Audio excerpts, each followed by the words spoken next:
Hello friends, welcome back to my YouTube channel Jessica Rajoria. आज की video में हम पढ़ने वाले हैं जॉर्ज हर्बर्ट की पोयम रिडिम्पशन के बारे में। तो गाइस स्टार्ट करते हैं। Redemption by George Herbert is a 14-line sonnet that is separated into two quatrains or sets of 4 lines and two tercets or sets of 3.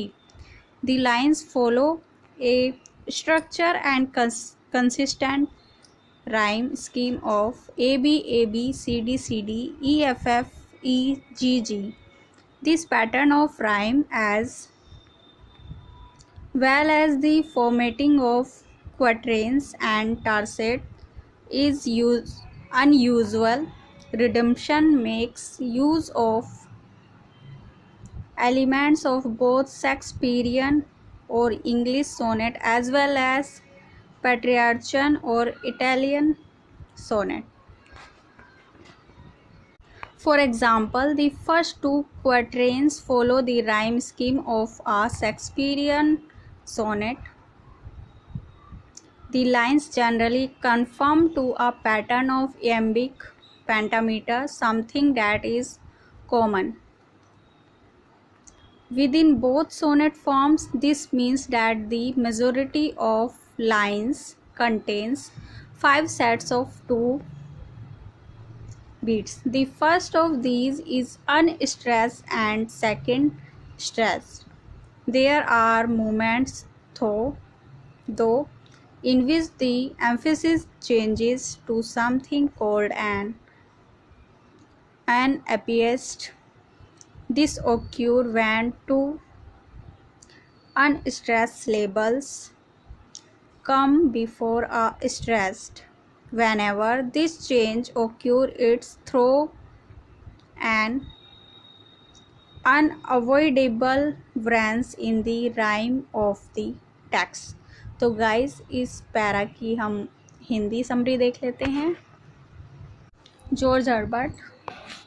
तो गाइस हिंदी समरी देखते हैं। मुक्ति जॉर्ज हर्बर्ट द्वारा एक 14 लाइन है कविता है कि 2 भागों में विभाजित किया गया है। क्वाट्रेंस या 4 पंक्तियों के सेट और 2 टैरकेट्स या 3 के सेट। लाइनें हैं इसकी, लाइनें यानी कि rhyme A B C D E F F E G की संरचित और सुसंगत तुकबंदी योजना का अनुसरण करती है। कविता का यह पैटर्न साथ ही साथ क्वैट्रीन और टर्सेट का प्रारूपण असामान्य है। रिडेम्पशन शेक्सपियरियन या अंग्रेजी सोनेट के साथ साथ पेट्रार्चन या इतावली यानी कि इटालियन सोनेट दोनों के तत्वों का उपयोग करता है। पहली 2 यात्राएं शेक्सपियर के सोनेट की कविता योजना का अनुसरण करती है। आमतौर पर लाइनें आयम्बिक पेंटामीटर के पैटर्न के अनुरूप होती हैं। ऐसा कुछ जो दोनों सोनेट रूपों के भीतर आम है। इसका मतलब है कि अधिकांश लाइनों में 2 बीट्स के 5 सेट होते हैं।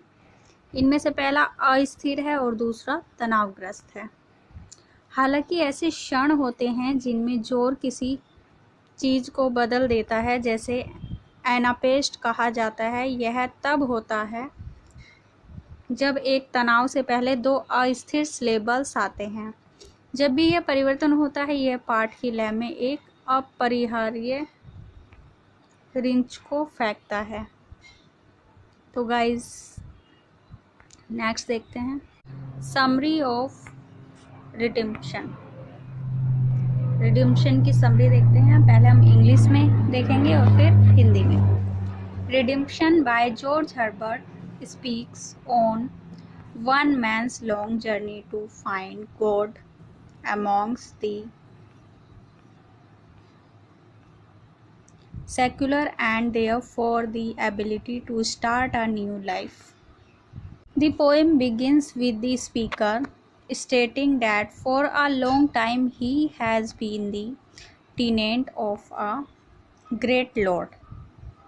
He is unhappy with his situation and decides to find this lord, who is the Christian. Christian God and ask for a better deal. This represents the transition from the Old Testament covenant of work to the new covenant of the New Testament. When the speaker finally finds Christ, he is about to be crucified. His last word confirm that the speaker and all of humankind are allowed to start over and get new small rented leases. तो guys अब इसकी Hindi summary देख लेते हैं। कविता की शुरुआत वक्ता के कथन से होती है कि लंबे समय तक वह एक महान स्वामी का किराएदार रहा है। वह अपनी स्थिति से नाखुश है, यानी कि वो जो भी उसकी स्थिति है उससे अनहैप्पी है काफ़ी, और इस प्रभु को खोजने का फैसला करता है जो ईसाई भगवान हैं, और बेहतर सौदा करने के लिए कहता है। यह पुराने नियम के कार्य के नियम से नए नियम की नई वाचा में परिवर्तन का प्रतिनिधित्व करता है, यानी कि जो उसने पुरानी चीज़ लीज पे ली थी उसके बदले वो नई चीज़ लेने के लिए उस मालिक को, स्वामी को ढूंढता है। जब वक्ता अंत में मसीहा को पाता है तो उसे क्रूस पर चढ़ाया जाता है। उनके अंतिम शब्द इस बात की पुष्टि करते हैं कि स्पीकर और सभी मानव जाति को शुरू करने और नए छोटे किराए पट्टे प्राप्त करने की अनुमति है।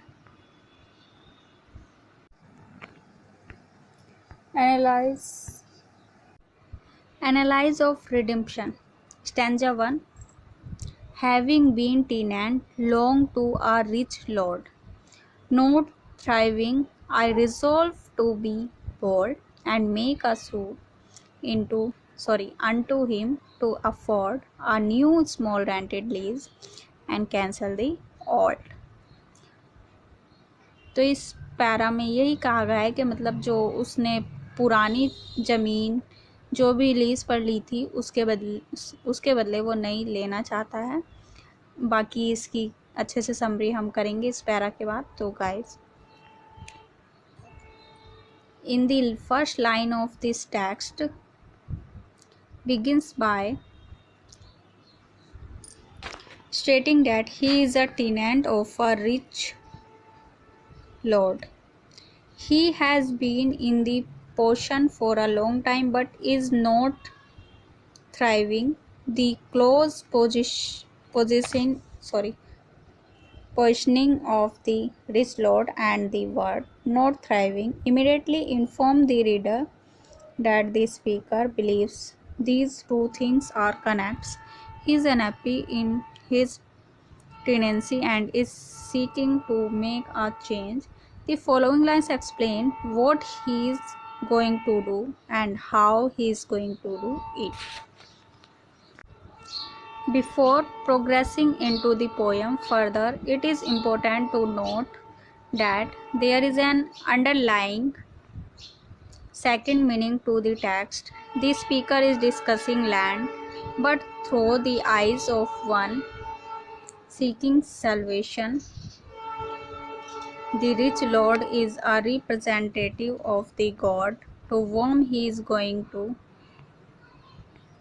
appeal. Herbert Speaker is looking to improve his life with help from the Christian God. तो गाइज इस फर्स्ट 4 लाइन की हम हिंदी देख लेते हैं। स्टैंजा 1 की हिंदी देख लेते हैं।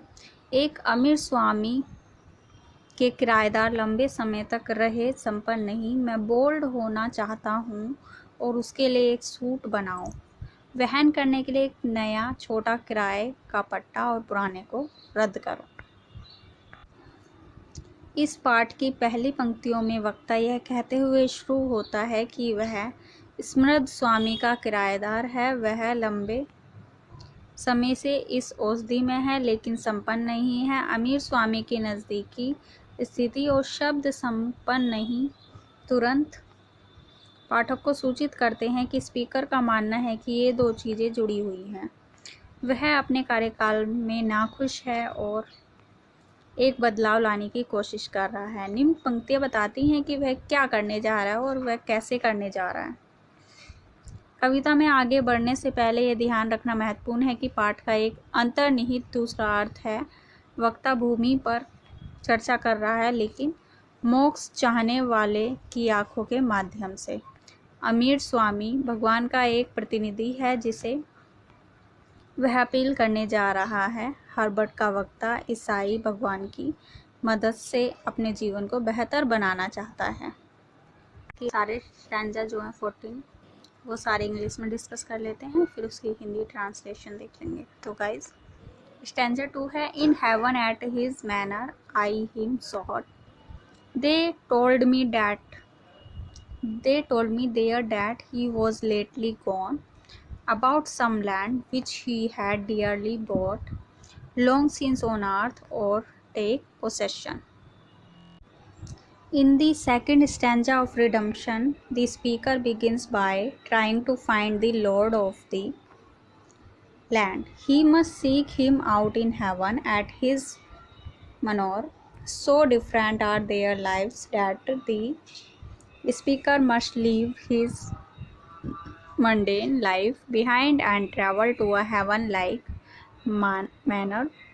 Not only does the manor represent heaven when considered in the context of a man seeking an audience with God, it is actually heaven. Unfortunately for the speaker, things immediately go off track. The Lord is not at home and the speaker is turned away. Those who met him explain that he has gone off about some land. This refers to God traveling to earth. It is the land which he dearly bought with the sacrifice of his son Jesus Christ. I straight returned, and knowing his great birth, showed him accordingly in great resorts, in cities, theater, gardens, parks and courts. तो जो इसमें जो है मतलब जो भी writer है वो उसे मतलब गॉड को हर जगह ढूंढता है, सिटीज़ में, थिएटर में, गार्डन्स में, पार्क्स में, कोर्ट में, बट उसे नहीं मिलता। तो in the third stanza of and the first tercet the turn और volta occurs, he describes how he traveled back home to seek out God, knowing that he can't be found in heaven. The speaker takes into consideration the fact that this deity has a great birth, aid from anything divine. His lineage is kindly. The speaker expects him to act in a kindly, royal way. With this in mind, the speaker searches for him in great resort. He travelled to deferred and courts. Our reader might be confused by the mention of these particular places. They are not religious or traditionally spiritual in nature. This search related directly back to Herbert life. He too sought answer in the secular world before taking holy orders. Here is the stanza 4. At, at length I heard a ragged noise and mirth of thieves and murderers. There I him espied, whose straight suit is granted. Sad and died. It becomes clear in these lines the speaker is following the path of the crucifixion. He is unable to find Christ. Instead, he hears a ragged noise and mirth. This represents the crowds which gathered and cried out in support of Christ's crucifixion. Finally, the speaker comes upon Christ. He is there between thieves and murderers. Here, Herbert referenced the fact that Christ was crucified between two thieves or rebels of some kind. As soon as Herbert speaker find Christ is spoken to, he informs Herbert that his suit is granted. This is the redemption he was looking for. If of this revelation is tempered with the fact that Christ dies in the final two lines. This is only a shocking ending if one did not interpret the deeper meaning of the text, or did